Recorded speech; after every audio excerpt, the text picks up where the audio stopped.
What's up, Dough Masters? Welcome to episode 16 of Roll for Sourdough, the chaotic baking series where I let the dice control my loaves. And today we're using the whipped honey dice from Die Hard Dice. And as always, this series is inspired by Roll for Sandwich, Roll for Barbecue, and Roll for Breakfast, and all the other amazing content creators out there. But let's get into it today with the chaos roll, and we get an 18 quick success. It means I have advantage on my rolls. So let's get into the seasoning to see what we have today. And if it works, I'm not going to use my advantage here. We got 13 dill, and we got 14 onion powder. I like them. I'm going to keep them, so let's go. First, put it in the onion powder, and you can never have enough onion powder. And then we got dill seed and dill weed. I wanted to mix them up, get some good dill flavor in this bread. And here we go. I think the bread looks great. I've decided to do full loaves now from now on instead of the mini loaves. I just felt like a lot of the issues I was having was trying to put too much random stuff in the bread. So here we go with a full loaf. And now we get to the inclusions. And let's see what we get in the inclusions. We got 17 kimchi and 18 banana. You know what? I'm gonna use my advantage here because I don't want those things in my bread. So let's see what we get in the advantage rolls. And we got 9 bacon, and we got 15 cheddar cheese.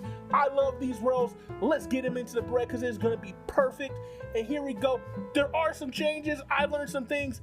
I keep forgetting to take the time to let it rest for half an hour after I dump it out of the bowl, but that's on me. I'll learn from my mistakes. And there are some changes. The first change is, as I was getting ready to head north, I realized I didn't have bacon, but I did have some deli meat, so I switched it up because I have advantage.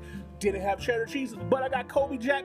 It works just as well. And some pepperoni for a good touch. So we get it in, add another piece of cheese here, add some more pepperoni, and then we're gonna get it closed up, where I learned another mistake. The mat was sticking to the dough because the dough was a little sticky. I should have used a little more flour, but I learned the bread still worked out. It still looks great. I'm excited to put it in the fridge for the next 12 hours, and then we're gonna go and put it in the oven. So here is the bread fresh out of the fridge, getting it scored, gonna have it looking cool. And then here it is out of the oven. The pepperoni popped out, the cheese, it smells amazing. Look at the bread, you see the pepperoni, you see the cheese. It cooked really well, it slices really well.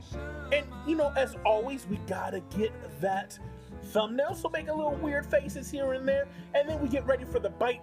And this bread is fantastic. You get the dill, you get the onion, you get the salami, the pepperoni, and the cheese. It is like a deli sandwich in one piece. I'm excited. It was fantastic. I call it the Switcheroo. I gave it a 9 out of 10. Make sure you like, make sure you follow and comment, and I will see you for episode 17.